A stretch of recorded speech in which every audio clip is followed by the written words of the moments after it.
ഏകദേശം 1800 മുതൽ നമ്മുടെ ഈ ആഫ്രിക്കൻ ഒച്ച് അതിന്റെ പ്രയാണം തുടങ്ങി. ഒരു മഹാപ്രയാണം എന്ന് പറയാം. ലോകത്തിന്റെ പല ഭാഗങ്ങളിലേക്കും പല രാജ്യങ്ങളിലേക്കും എത്തപ്പെട്ടു. പക്ഷെ ഇന്ത്യയിലേക്ക് ആഫ്രിക്കൻ ഒച്ച് എത്തിയത് 1847 ഒരു ബെൻസൺ എന്ന് പറയുന്ന ഒരു ഒച്ചു ഗവേഷകൻ അദ്ദേഹത്തിന്റെ സുഹൃത്തിന് സമ്മാനമായിട്ട് കൊണ്ടുകൊടുത്താണ് അത്ര 2 ആഫ്രിക്കൻ ഒച്ചുകളെ. സമ്മാനമായിട്ട് കൊടുക്കാൻ പറ്റിയ ഒരു സാധനമാണ് ഈ ആഫ്രിക്കൻ ഒച്ച്, നിങ്ങൾ ചിന്തിക്കുന്നുണ്ടാവും. പക്ഷേ ലോകത്താകമാനമുള്ള പല രാജ്യങ്ങളിലും ഈ ആഫ്രിക്കൻ ഒച്ചിനെ ഓമന മൃഗമായി ഓമനിച്ച് വളർത്തുന്നുണ്ട്. അങ്ങനെ ബെൻസൺ തന്റെ സുഹൃത്തിന് കൊണ്ടുപോയി കൊടുത്ത ഒച്ചിനെ അദ്ദേഹം തന്റെ വീടിനടുത്തുള്ള ഒരു തോട്ടത്തിൽ നിക്ഷേപിച്ചു. ആഫ്രിക്കൻ ഒച്ചുകളോടെ പെറ്റുപെരുകി. അങ്ങനെ കൊൽക്കത്തയിലാണ് ആദ്യമായിട്ട് വന്നത്. കൊൽക്കത്തയിലും അതിന്റെ പ്രാന്തപ്രദേശങ്ങളും എല്ലായിടത്തും ഈ ആഫ്രിക്കൻ ഒച്ചുകൾ അങ്ങ് നിറഞ്ഞു. 1920 ആഫ്രിക്കൻ ഒച്ചുകൾ ആദ്യമായിട്ട് നമ്മുടെ ദക്ഷിണേന്ത്യയിൽ എത്തിയത്. അത് ബ്രിട്ടീഷുകാർ കൊണ്ടുവന്നു. മൈ ലേഡി ഗാർഡൻ എന്ന് പറയുന്ന മദ്രാശിയിലെ ഒരു പൂന്തോട്ടമാണ്. അവിടെയും ഭംഗിക്ക് വെക്കാൻ കൊണ്ടുവന്നതാണ്. അവരവിടെ പെറ്റുപെരുകി. മദ്രാശിയിലും അതിന്റെ പരിസര പ്രദേശങ്ങളിലും എല്ലായിടത്തും ഈ ആഫ്രിക്കൻ ഒച്ചുകൾ നിറഞ്ഞു. അങ്ങനെ ഇവ ചിദംബരത്തുള്ള അണ്ണാമലൈ സർവകലാശാലയിലും എത്തി. ആ സമയത്താണ് ഒച്ചുമേനോൻ എന്ന് വിളിപ്പേരുള്ള നമ്മുടെ പാലക്കാട്ടുകാരനായ നമ്മുടെ സ്വന്തം രാജകൃഷ്ണ മേനോൻ അവിടെ ഗവേഷണത്തിനായി എത്തുന്നത്. അദ്ദേഹം ഈ ആഫ്രിക്കൻ ഒച്ചുകളിലായിരുന്നു തന്റെ ഗവേഷണം തുടങ്ങിയത്. ഈ ആഫ്രിക്കൻ ഒച്ചുകളെ അദ്ദേഹം ഇങ്ങനെ വളർത്തിയൊക്കെ അതിന്റെ പഠിച്ചുകൊണ്ട് വരികയായിരുന്നു. ആ സമയത്ത് അദ്ദേഹത്തിന് പെട്ടെന്ന് തന്റെ വീട്ടിലേക്ക് വരേണ്ട ഒരു അത്യാവശ്യം ഉണ്ടായി.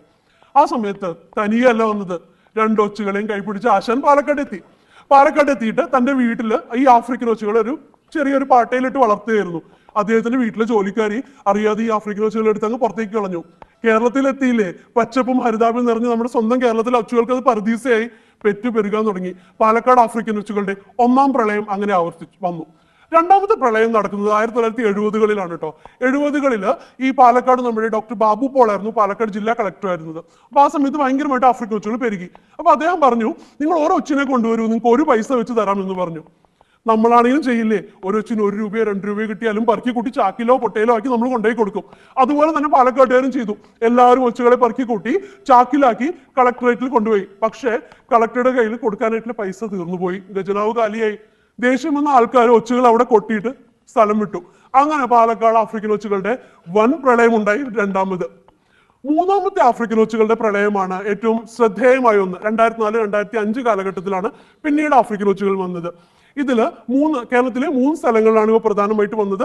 1ാമത് പത്തനംതിട്ട ജില്ലയിലെ റാന്നി എന്ന് പറയുന്ന സ്ഥലത്ത്, 2ാമത് എറണാകുളത്തെ വില്ലിംഗ്ടൺ ഐലൻഡ് എന്ന് പറയുന്ന സ്ഥലത്ത്, 3ാമത് വീണ്ടും പാലക്കാട്. ഈ വില്ലിംഗ്ടൺ ഐലൻഡിൽ ആഫ്രിക്കൻ ഒച്ചുകൾ വന്ന കഥ ഭയങ്കര രസകരമായിട്ടുള്ള ഒരു കഥയാണ്. 2004 ഈ വില്ലിംഗ്ടൺ ഐലൻഡിൽ ഒരു വുഡ് ഡിപ്പോ തുടങ്ങുന്നു. വുഡ് ഡിപ്പോ എന്ന് പറഞ്ഞാൽ തടി ഡിപ്പോ, അതായത് പുറം രാജ്യങ്ങളിൽ നിന്നൊക്കെ തടി കൊണ്ടുവന്ന് അവിടെ വെക്കുകയും അവിടെ നിന്ന് ബാക്കി സ്ഥലങ്ങളിലേക്കൊക്കെ വിതരണം ചെയ്യുന്ന ഒരു സ്ഥലമാണ്. അപ്പൊ ആ പ്രദേശവാസികൾ പറഞ്ഞത് എന്താണെന്ന് വെച്ചാൽ 2004 ഈ വുഡ് ഡിപ്പോ തുടങ്ങിയതിന്റെ അടുത്ത വർഷം 2005 ഈ ആഫ്രിക്കൻ ഒച്ചുകൾ എറണാകുളത്ത് വില്ലിംഗ്ടൺ ഐലൻഡിൽ പെരുകാൻ തുടങ്ങിയത്.